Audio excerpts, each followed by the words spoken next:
There is a high-voltage battery cabinet package, and the whole package including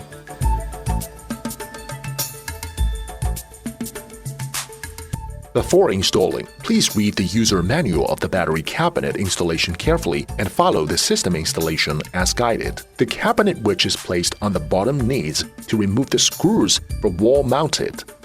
The cabinet which is placed on the top needs to remove 4 base support feet.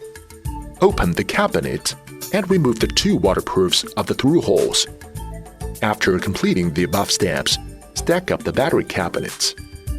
After the battery cabinets are stacked, find the M8X40 combination bolt inside the accessory bag and lock the 4 connection holes inside the cabinet.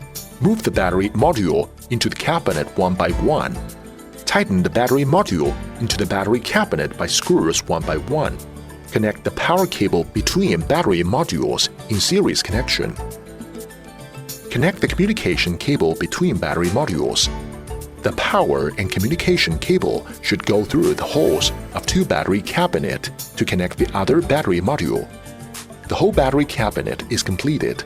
Connect the communication cable from the inverter to the BMS module.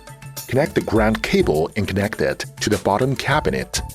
Connect external 4 AWG power cable from BMS module to one side of the terminal block and the other side of the terminal block for 10 AWG battery output cable to the inverter.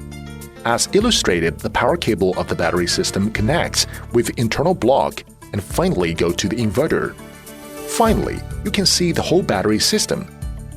Reminder, because the cable size of the battery system output and SPH battery input is different, if you don't use the high-voltage battery cabinet, you need an extra DC transfer switch between the battery system and the inverter.